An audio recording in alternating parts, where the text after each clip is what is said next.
Hello friends, இன்னைக்கு நம்ம பார்க்க போற ஒரு முக்கியமான video how to prepare conference paper. Conference paper prepare பண்றதுக்கு என்னெல்லாம் பண்ணணும், அதுக்கு என்னென்ன strategies யூஸ் பண்ணணும் அப்படிங்கறத நான் தெளிவா சொல்ல போறேன். எல்லாமே முழுசா தெரிஞ்சுக்கணும் அப்படின்னா இந்த வீடியோவை முதல்ல இருந்து கடைசி வரையிலும் ஸ்கிப் பண்ணாம பாருங்க, அப்பதான் உங்களுக்கு புரியும். கடைசியா இந்த கான்ஃபரன்ஸ் பேப்பர் எழுதுறதுனால ஒரு கிரேட் பெனிஃபிட் இருக்கு ரிசர்ச்சர்ஸ்க்கு, அது என்னங்கிறத நான் கடைசியில சொல்றேன்.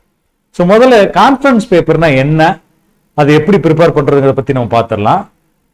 நீங்க கான்ஃபரன்ஸ் பேப்பர் அப்படிங்கிறது ஒரு நேஷனல் கான்ஃபரன்ஸ்க்கோ அல்லது இன்டர்நேஷனல் கான்ஃபரன்ஸ்க்கோ நார்மலா ஒரு டாபிக் பேஸ் பண்ணி இருக்கும். அவங்க கால் பண்ணுவாங்க, இந்த மாதிரி நீங்க இந்த கான்ஃபரன்ஸ்ல நீங்க பேப்பர் ப்ரெசென்ட் பண்ணணும்னா நீங்க எங்களுக்கு முதல்ல அப்ஸ்ட்ராக்ட் அனுப்புங்கன்னு கேட்பாங்க. ஸோ கான்ஃபரன்ஸ் பேப்பர்ல முதல்ல என்ன ஒரு அட்வான்டேஜ் அப்படின்னு பார்த்துட்டீங்கன்னா, நீங்க ஃபுல் பேப்பர் உடனடியாக அனுப்ப தேவையே இல்லை. அவங்க டாபிக் கொடுத்த உடனே நீங்க அந்த டாபிக் பேஸ் பண்ணி உங்க ஏரியால இருக்கு அப்படின்னா அதுக்கு ஒரு அவுட்லைன் மட்டும் முதல்ல எழுதி ஒரு பேராகிராஃப்க்கு நீங்க எழுதிட்டு உடனே அந்த கான்ஃபரன்ஸ் செக்ரட்டரிக்கு நீங்க அனுப்பிட்டீங்க அப்படின்னா உங்க அப்ஸ்ட்ராக்ட பேஸ் பண்ணியே உங்களை செலக்ட் பண்ணிடுவாங்க.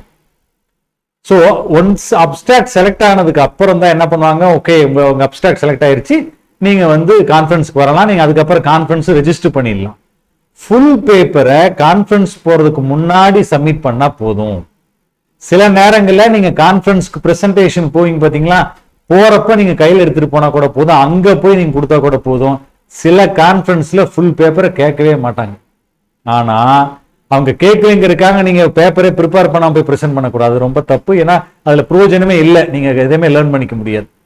ஸோ முதல் விஷயம் தெரிஞ்சுக்கோங்க, கான்ஃபரன்ஸ் பேப்பர் வந்து ரொம்ப சுலபமா நீங்க ப்ரிப்பேர் பண்ணிடலாம். அதுக்கான காரணம் என்னன்னா, you will have sufficient time.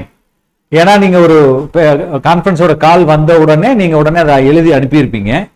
அனுப்பின ஒரு அப்ஸ்ட்ராக்ட் எழுதி அனுப்பியிருப்பீங்க. ஒரு 15 நாள் வச்சுப்போமே, 15 நாளைக்கு அப்புறம் நீங்க வந்து ஃபுல் பேப்பர் கொடுக்கணும்னு ஒரு டார்கெட் உங்களுக்கு இருக்கிறனால என்ன பண்ணுவீங்க, வேற வழி இல்லாம அந்த 15 நேரத்தில் பேப்பர் ரெடி பண்ணணும்னு சொல்லி நீங்க ரொம்ப ஹார்ட் ஒர்க் பண்ணி அந்த பேப்பரை முடிப்பீங்க. அது ரொம்ப உங்களுக்கு ஒரு பாசிட்டிவான விஷயம். இதே நார்மலான டயத்துல நீங்க பேப்பர் எழுதணும்னா எழுத முடியாது. நாளைக்கு எழுதிக்கலாம், நாளைக்கு எழுதிக்கலாம்னு சொல்லிட்டு உட்காந்துட்டு இருப்பீங்க. It will take lot of time. ஆனா அதே இந்த மாதிரி கான்ஃபரன்ஸ்ல இருந்து நல்ல கான்ஃபரன்ஸ் நீங்க அப்ளை பண்ணிட்டீங்க அப்படின்னா உங்களுக்கு ஆட்டோமேட்டிக்கா நீங்க ஸ்டார்டிங்ல அப்ஸ்ட்ராக்ட் வச்சு அவங்க செலக்ட் பண்ண கூட நீங்க அடுத்த அவங்க சொல்லக்கூடிய நேரத்துல நீங்க சப்மிட் பண்ணதுனால நீங்க உடனே ப்ரிப்பேர் பண்ணி அனுப்பிடுவீங்க. இது வந்து ஒரு இன் ஜென்ரலா இந்த கான்ஃபரன்ஸ் பேப்பரோடைய ஒரு அட்வான்டேஜ் என்னன்னா, நம்ம ஈஸியா பேப்பர் எழுத ஆரம்பிச்சிருவோம். ஒண்ணு. இப்ப let us come to the point. என்னென்ன விஷயங்கள் கான்ஃபரன்ஸ் பேப்பர்ல இருக்கும், கான்ஃபரன்ஸ் பேப்பருக்கும் ஜேர்னல் பேப்பருக்கும் டிஃபரன்ஸ் இருக்கா அப்படிங்கிறத பார்க்கலாம். ஃபர்ஸ்ட் நல்லா புரிஞ்சுக்கோங்க, ரிசர்ச் பேப்பர் அப்படிங்கிறது whether it is a conference paper R Journal paper, both are same. முதல் விஷயம், ரெண்டுமே ஒண்ணுதான். அதாவது format, structure, everything will be the same. ஆனா கான்ஃபரன்ஸ் பேப்பர் நீங்க கான்ஃபரன்ஸ்ல போய் ஒரு பேப்பர் பிரசன்ட் பண்றீங்க அப்படின்னா அந்த பேப்பருக்கு வேணா they may not check the plagiarism. ஏன்னா கான்ஃபரன்ஸ்க்குலாம் வரக்கூடிய பேப்பரையும் பிளேஜரிசம் செக் பண்றதுக்கான டைம் இருக்காது அவங்களுக்கு மேபி. பட் இன்னைக்கு நிறைய குவாலிட்டி கான்ஃபரன்ஸ்ல ஈவன் கான்ஃபரன்ஸ் பேப்பர்லயும் பிளேஜரிசம் செக் பண்றாங்க. பட் ஒரு நார்மல் ஒரு நேஷனல் கான்ஃபரன்ஸ், ஒரு நார்மல் கொஞ்சம் சின்ன கான்ஃபரன்ஸ் பார்த்துட்டீங்கன்னா அவங்க பிளேஜரிசம் செக் பண்றதுக்கான வாய்ப்பு கொஞ்சம் கம்மி. அந்த இடத்துல வந்து நீங்க பிளேஜரிசம் கொஞ்சம் அதிகமா இருந்தா கூட உங்க பேப்பர் அக்செப்ட் ஆகிறதுக்கான வாய்ப்பு இருக்கு. ஆனா அந்த பேப்பரை வச்சுட்டு நீங்க ஜேர்னல் எல்லாம் பப்ளிஷே பண்ண முடியாது. ஒரு கான்ஃபரன்ஸ்ல போய் பிரசன்ட் பண்ணிக்கலாம். இதுல இன்னொரு அட்வான்டேஜ் இருக்கு, என்னன்னா இது இப்பதான் நீங்க முத ரிசர்ச் பண்ணிட்டு இருக்கீங்க அல்லது இதுவரை நீங்க எந்த பேப்பர் பப்ளிஷ் பண்ணதில்லை அப்படின்னா முதல்ல ஸ்டார்ட் ஃப்ரம் கான்ஃபரன்ஸ் பேப்பர். எடுத்த உடனே ஜேர்னல் பேப்பர் போறதுங்கிறது ரொம்ப கஷ்டம். ஃபர்ஸ்ட் ஒரு கான்ஃபரன்ஸ்க்கு ஒரு பேப்பர் எழுதி அதை போய் அங்க பிரசென்ட் பண்ணிட்டு அவங்ககிட்ட இருந்து கொஞ்சம் ஃபீட்பேக். ஏன்னா நீங்க ஒரு கான்ஃபரன்ஸ்ல போய் பிரசென்ட் பண்றீங்கன்னா கொஸ்டின் கேட்பாங்க, நீங்க எப்படி டிஃபெண்ட் பண்றீங்க அல்லது சில ஃபீட்பேக் கிடைக்கும் உங்களுக்கு. அதெல்லாம் எடுத்துட்டு அதுக்கப்புறம் அந்த பேப்பரை நல்லா இன்னும் கொஞ்சம் மாடிஃபை பண்ணி நீங்க வந்து அதை வந்து ஜேர்னலுக்கு அனுப்பி பப்ளிஷ் பண்ணலாம். இது ரெண்டு. மூணாவது, ஒரு கான்ஃபரன்ஸ்ல ஒரு பேப்பரை நீங்க பப்ளிஷ் பண்ணதுக்கு அப்புறம் அதே பேப்பரை நீங்க ஜேர்னல்ல பப்ளிஷ் பண்ணலாமா அப்படின்னா பண்ணக்கூடாது. ஆனா பண்ணலாம். என்ன சார் குழப்புறீங்க? Very simple.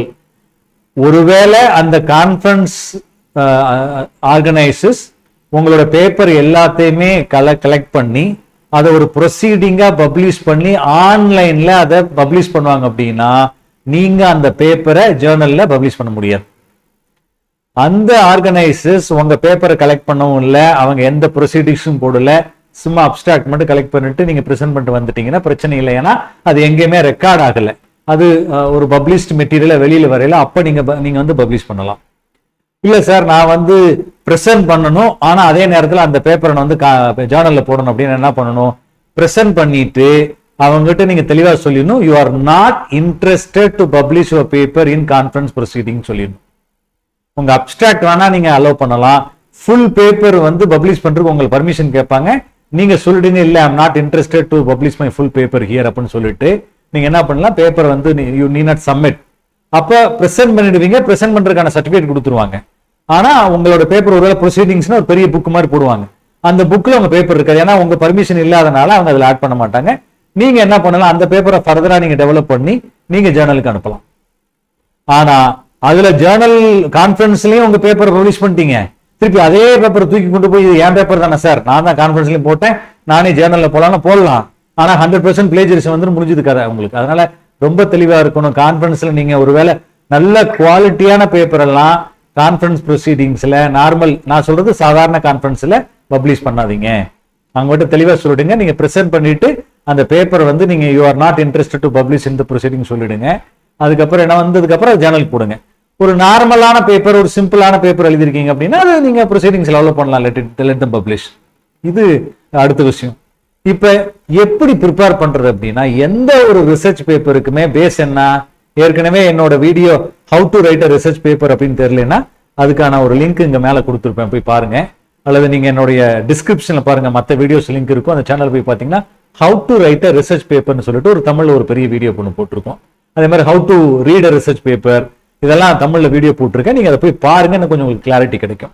ஏன்னா இந்த இடத்துல நான் மறுபடியும் ரிசர்ச் பேப்பர் எப்படி எழுதுன்னு சொல்லி கொடுத்துட்டு இருந்தேன்னா எனக்கு இந்த கான்ஃபரன்ஸ் விஷயத்தை பெருசா பேச முடியாது. ஸோ அதை வந்து நீங்க அந்த வீடியோ பார்த்து தெரிஞ்சுக்கோங்க. ஆனா ஒரு சிம்பிளா பிரீஃப் மட்டும் பண்ணிட்டு டீட்டெயிலா வீடியோ பார்த்துக்கோங்க. கான்ஃபரன்ஸ் பேப்பர் என்ன, நீங்க யூ நீட் டு ஹேவ் ஒரு ஐடியா இருக்கணும், அந்த ஐடியாக்கான ப்ராப்பர் மெத்தடாலஜி இருக்கணும், அந்த மெத்தடாலஜியை வந்து ப்ராப்பரா நீங்க ஃபைனலா அதை கண்டுபிடிச்சிருக்கணும். இப்போ என்னன்னா எந்த ஒரு பேப்பரா இருந்தாலும் உங்களுக்கு நல்லா தெரியும், ஒரு டைட்டில் இருக்கும், abstract, introduction, literature review, research மெத்தடாலஜியில் வந்து அப்ஜெக்டிவ், எய்ம், அதுக்கப்புறம் டேட்டா கலெக்ஷன், அந்த மெத்தடாலஜி இருந்தால் அந்த மெத்தடாலஜியில் சொல்லிடுவீங்க, டேட்டா அனாலிசிஸ் அல்லது டிஸ்கஷன், அதுக்கப்புறம் ஃபைண்டிங்ஸ், அப்புறம் ஃபைண்டிங்ஸ்க்கு அப்புறம் கன்க்ளூஷன், அப்புறம் ரெஃபரன்சஸ் இருக்கும். ஸோ இது வந்து நார்மலாக ஒரு பேப்பரோட இதே ஃபார்மேட்டு தான் நீங்கள் ஜேர்னலுக்கு ஃபாலோ பண்ணணும். பேப்பர் ஃபார்மேட்டை பொறுத்தவரையில் ஜேர்னலுக்கு என்னெல்லாம் நீங்கள் பண்ணுறீங்களோ அதே தான் கான்ஃபரன்ஸ் பேப்பருக்கும் பண்ணணும், மறந்துடக்கூடாது. ஆனால் என்னன்னா இன்டென்சிட்டி இஸ் லெஸ். அதாவது எப்படி சொல்லலாம், நீங்க வந்து ஜேர்னல் பேப்பர் பண்றதுக்கான ஒரு ப்ரிப்பரேட்டரி கிரவுண்ட் கான்ஃபரன்ஸ் நினைச்சுக்கோங்க. ஆனா அதுல வந்து நீங்க ஹை குவாலிட்டி கான்ஃபரன்ஸுக்கு போனீங்கன்னா அவங்க ஜேர்னல் பேப்பர்ல என்னென்ன ப்ரொசீஜர் இருக்கோ அது எல்லாத்தையும் அந்த கான்ஃபரன்ஸ்ல ஃபாலோ பண்ணுவாங்க. அப்ப அந்த கான்ஃபரன்ஸ்க்கு நீங்க போய் உங்களால உதாரணத்துக்கு நீங்க புதுசா பண்ண போறீங்கன்னா அங்க போகாதீங்க. கொஞ்சம் அடுத்த லெவல் இருக்கிற கான்ஃபரன்ஸ்ல, ஒரு சுமாரா இருக்கிற கான்ஃபரன்ஸ்ல போனீங்கன்னா கொஞ்சம் அவ்வளவு ஸ்ட்ரிக்டா இருக்க மாட்டாங்க. அப்ப நீங்க உங்களுக்கு ஒரு ஐடியா கிடைச்சிடும், ஒரு கிரவுண்ட் கிடைக்கும். நீங்க முதல்ல போய் பிரசென்ட் பண்ணோன்னு ஒரு பயத்தை போக்கிடுவீங்க. அங்க பிரசென்ட் பண்றப்ப கொஸ்டின் கேட்கறது, அந்த விஷயங்கள் உங்களுக்கு கொஞ்சம் இன்புட் கிடைக்குங்கனால அதை நீங்க யூஸ் பண்ணிக்கலாம். அடுத்த முக்கியமான விஷயம், இந்த கான்ஃபரன்ஸ் பேப்பரை வந்து எவ்வளவு நாள்ல ப்ரிப்பேர் பண்ணலாம் அப்படின்னா, இது ஒரு மாசத்துல கூட ப்ரிப்பேர் பண்ணலாம். சில பேர் ஈவன் 15 நாள்ல கூட ப்ரிப்பேர் பண்ணுவாங்க. அது அவங்களோட நாலேஜை பொறுத்தது, அவங்களுடைய ரைட்டிங் ஸ்கில்லை பொறுத்தது. பட் என்னுடைய சஜஷன் எப்படி இருக்குன்னா, ஒரு மாசம் அப்படிங்கிறது நல்ல நேரம், சரியான காலம். ஒரு மாசத்துக்குள்ள நீங்க வந்து அப்டிராக்ட் அனுப்பிட்டு ஒரு 15 நாட்கள் இருந்து ஒரு மாசத்துக்குள்ள ப்ரிப்பேர் பண்ண டைம் இருக்குதுன்னா சூப்பரா அருமையா நல்ல குவாலிட்டி பேப்பரை நீங்க ப்ரிப்பேர் பண்ண முடியும். அதை நீங்க எழுதிட்டு நீங்க can submit to them. So இது வந்து டைம் லைன். அடுத்தது, இப்ப நான் ஒன்று சொன்னேன் பாத்தீங்களா, இந்த கான்ஃபரன்ஸ் பேப்பர்ல உங்களுக்கு ஒரு மிகப்பெரிய அட்வான்டேஜ் இருக்குன்னு நான் சொன்னேன். இந்த வீடியோவை கடைசி வரையிலும் பாருங்க, உங்களுக்கு ஒரு நசிகேட் சொல்றேன்னு சொன்னேன் பாத்தீங்களா. கான்ஃபரன்ஸ் பேப்பரை நீங்க சக்சஸ்ஃபுல்லா பண்ணிட்டீங்க அப்படின்னா நீங்க ஜேர்னல் பேப்பர் பப்ளிஷ் பண்றதுக்கு 70% தயாராயிட்டீங்கன்னு அர்த்தம். ஒரு சரியான கான்ஃபரன்ஸ் பேப்பரை ப்ராப்பரா நீங்க எழுதி சப்மிட் பண்ணி நீங்க பிரசன்ட் பண்ணிட்டு வந்துட்டீங்கன்னா now you can say that you are confident, you will be confident to write original paper for the journal. அப்ப இது வந்து சும்மா சாதாரணமா கான்ஃபரன்ஸ் சும்மா எங்க ஒரு இடத்துல நடத்துறாங்க, சும்மா போயிட்டு வந்திருந்தாலும் கூட அதுக்கு ப்ராப்பரா எஃபர்ட் போட்டு நீங்க ஸ்ட்ரக்சர் பண்ற பொழுது நீங்க ஒரிஜினல் பேப்பர் எழுதுறதுக்கான பாதி எஃபர்ட் இங்க போட்டுறீங்க. அப்ப ரிமைனிங் இருக்கக்கூடிய எஃபர்ட்டை மட்டும் நீங்க போட்டீங்கன்னா போதும் உங்களுக்கு. அப்ப ஒரு பேப்பர் ஜேர்னல்ல பப்ளிஷ் பண்றதுக்கு உங்களுக்கு தயாராயிடும். இப்ப இது பண்றதுக்கான விஷயம் என்னன்னா, முதல்ல ஒரு சிம்பிளான ஐடியா எடுத்துட்டு பண்ணுங்க. நீங்க வந்து கான்ஃபரன்ஸ்க்கு ஒரு பெரிய டீடைல் ரிசர்ச் பண்ணி வச்சிருக்கீங்க, ஏற்கனவே பண்ணி ரிசர்ச் முடிச்சதுக்கு அப்புறம் பேப்பர் எழுதி வச்சிருக்கீங்க, அதை நீங்க கான்ஃபரன்ஸ் டைரக்டா போய் பப்ளிஷ் பண்றீங்கன்னா அது ஒரு கணக்கு. இல்ல உங்ககிட்ட ஒரு ஐடியாவும் இல்லை, எதுவுமே இல்லை அப்படின்னா நீங்க அந்த கான்ஃபரன்ஸ் கால் வந்ததுக்கு அப்புறம் நான் சொன்ன மாதிரி அதுக்கு ஐடியா எடுத்துறதுக்கு அப்புறம் எழுதுவீங்க பாத்தீங்களா. எழுதிருக்கப்ப ஒரு சிம்பிளான விஷயம், ரொம்ப காம்ப்ளிகேட்டான விஷயத்தை எடுத்தீங்கன்னா ஒரு மாசத்துல எழுதி முடிக்க முடியாது. அப்போ ஒரு இருக்கிறதே சிம்பிளான ஒரு கான்செப்ட் எடுத்துட்டு ஏதோ இந்த ஒரு மாசத்துக்குள்ள பண்ண முடியுமோ அதை பண்ணிட்டு அதை எழுதி முடிச்சுட்டு அதை போய் பப்ளிஷ் பண்ணுங்க. இது ஒரு வகை.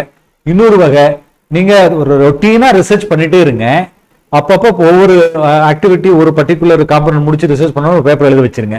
எழுதி கையில ரெடியா 2-3 பேப்பர் எப்பவுமே எழுதி நீங்க கையில ரெடியா வச்சுட்டு இருந்தீங்கன்னா அப்பப்போ கான்ஃபரன்ஸ் வருதுன்னா நீங்க உடனடியா அப்ஸ்ட்ராக்ட் அனுப்பிட்டு பேப்பர் ரெடி பண்ணி டக்குன்னு போய் நீங்க கான்ஃபரன்ஸ்ல போட்டுடலாம். ஸோ இது ரெண்டாவது ரகம். சில பேர் என்ன பண்ணுவாங்க, ரெடியா 2-3 பேப்பர் எழுதி ரெடி பண்ணி வச்சிருப்பாங்க, அதை அதுக்கு தகுந்த கான்ஃபரன்ஸ் வந்ததுக்கு அப்புறம் அந்த கான்ஃபரன்ஸ்ல போடுவாங்க. இது ஒரு ரகம். இன்னொரு வகையான பீப்புள் என்ன பண்ணுவாங்க, எதுவுமே பேப்பர் கையில் எதுவுமே இருக்காது, கான்ஃபரன்ஸ்க்கான கால்ஃபர் வந்ததுக்கு அப்புறம் மட்டும் அதை பார்த்துட்டு அதுக்கு தகுந்த மாதிரி இவங்க முதல் அப்ஸ்ட்ராக்ட் ப்ரிப்பேர் பண்ணி அனுப்பிட்டு அதுக்கப்புறம் பேப்பர் பண்ணுவாங்க. இதுல நீங்க எந்த ரகமா இருந்தாலும் சரி, மொத்தத்துல பேப்பர் வந்து பண்றது இதுதான் ஈஸி. இப்ப இதை வந்து நீங்க என்ன பண்ணுங்கன்னா, முதல்ல எத்தனை கான்ஃபரன்ஸ் வேணாலும் நீங்க அட்டன் பண்ணுங்க. நான் என்ன பண்ணுவேன், ஒரு ஃப்ரெஷரா இருக்கீங்க, நீங்க வந்து ரிசர்ச் ஸ்காலர், புது ரிசர்ச் ஸ்காலர் அப்படின்னா குறைஞ்சது வருஷத்துக்கு ஒரு 3-4 கான்ஃபரன்ஸ் அட்டன் பண்ணுங்க. ஒஸ்ட் கேஸ் 2 கான்ஃபரன்ஸ் அட்டன் பண்ணிருக்கணும், 2மே பேப்பர் பிரசன்ட் பண்ணிருக்கணும். ஆரம்ப காலங்களில் ஒரு சாதாரண காலேஜ் கான்ஃபரன்ஸ் அட்டன் பண்ணுங்க. போக போக குவாலிட்டி கான்ஃபரன்ஸ், ஒரு பெரிய பெரிய யூனிவர்சிட்டியில் நடத்துறது, நல்ல ஸ்டாண்டர்டான யூனிவர்சிட்டி, ஸ்டாண்டர்டான கான்ஃபரன்ஸ்ல மட்டும் பிரசன்ட் பண்ணுங்க. ஏன்னா அங்க போனாதான் இந்த ரிவ்யூ ப்ரொசீஜர் வந்து ரொம்ப ஸ்ட்ரிக்டா இருக்கும், உங்களுக்கு நல்ல கமெண்ட் கிடைக்கும். ஸோ அந்த இடத்துல ஒரு உதாரணத்துக்கு ஐஐடி, விஐடி அந்த மாதிரி யூனிவர்சிட்டி நீங்க பேப்பர் பிரசன்ட் பண்றீங்கன்னாவே உங்களுக்கு ஒரு கிரெடிபிலிட்டி கிடைக்கும், உங்களுக்கு ஒரு அட்வான்டேஜ். நான் வெளியில போய் நீங்க சொல்றப்ப ஓகே, இப்போ அங்கேயே நீங்க போய் பிரசன்ட் பண்ணிருக்கீங்கன்னா நீங்க கொஞ்சம் குவாலிட்டியா பண்ணிருப்பீங்கிற ஒரு ஐடியா கிடைக்கும். ஸோ இப்போ அந்த மாதிரி ஏரியா தான் டார்கெட் பண்ணணும். இப்போ நீங்க எப்ப பார்த்தாலும் சாதாரண ஒரு சோட்டா காலேஜ், ஒரு சாதாரண ரீஜனல் காலேஜ்ல மட்டும் பண்ணிருக்கீங்க, அந்த காலேஜ் வந்து அங்கதான் தெரியும், வேற யாருக்குமே தெரியாதுன்னா அதுக்கு ஒரு பெரிய வெயிட்டேஜ் இருக்காது. ஒரு பிகினரா 1 or 2 பேப்பர் அந்த போடுங்க, நானே அதான் சஜஸ்ட் பண்ணேன். பட் அதுக்கப்புறம் நீங்க என்ன பண்ணிருந்தோம், அந்த மாதிரி காலேஜுக்கு போனீங்கன்னா இப்ப பெரிய ஸ்டாண்டர்ட் இருக்காது. ஸ்டாண்டர்ட் மெயின்டைன் பண்ணக்கூடிய ஒரு நல்ல காலேஜ், நல்ல கான்ஃபரன்ஸ், ப்ரொஃபஷனல் அசோசியேஷன்ஸ் நடத்தக்கூடிய கான்ஃபரன்ஸ் நீங்க வந்து பிரசென்ட் பண்ணணும். இப்போ உதாரணத்துக்கு இங்கிலீஷ் எடுத்துட்டீங்கன்னா ELTAI, English language teacher association of இந்தியாங்கிற அந்த ஆர்கனைசேஷன் நடத்துற கான்ஃபரன்ஸ் எல்லாம் கொஞ்சம் குவாலிட்டியா இருக்கும், அதுல போடலாம். அதுக்கப்புறம் IATFL கான்ஃபரன்சஸ், இந்த மாதிரி பெரிய பெரிய ஆர்கனைசேஷன் நடத்துறது, இல்லைன்னா பெரிய யூனிவர்சிட்டிஸ், பெரிய நல்ல டாப் ரேங்க்டு காலேஜஸ் நடத்தக்கூடிய கான்ஃபரன்ஸ்ல நீங்க போட்டீங்க அப்படின்னா உங்களுக்கு அந்த பேப்பர்ல நல்ல ஒரு ஸ்டாண்டர்ட் கிடைக்கும், உங்களுக்கு நல்ல ஒரு ரீச் இருக்கும்.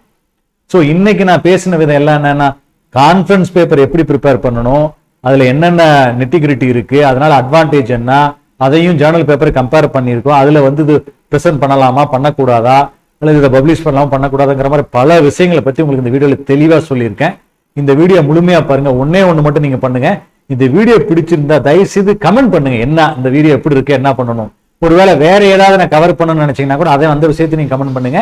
அடுத்து உங்க ஃப்ரெண்ட்ஸுக்கு வந்து ஷேர் பண்ணுங்க. ஏன்னா நிறைய பேருக்கு இதை பத்தின விஷயங்களே தெரியறது இல்லை. எனக்கு நீங்க ஒரு ஹெல்ப் பண்ணணும்னு நினைச்சா அது உங்களுக்கு என்னோட ஹெல்ப் ஒன்றும் இல்லை, எனக்கு ஒன்றும் ஹெல்ப் பண்ண தேவையில்லை. நீங்க ஜஸ்ட் ஷேர் பண்ணுங்க, 4 பேர் இது பெனிஃபிட் ஆகுறாங்கன்னா I will be happy. So உங்களை வந்து மற்றொரு வீடியோல சந்திக்கிறேன். அதிலிருந்து உங்களிடம் விடைபெறுவது டாக்டர் ராஜசேகர். வணக்கம்.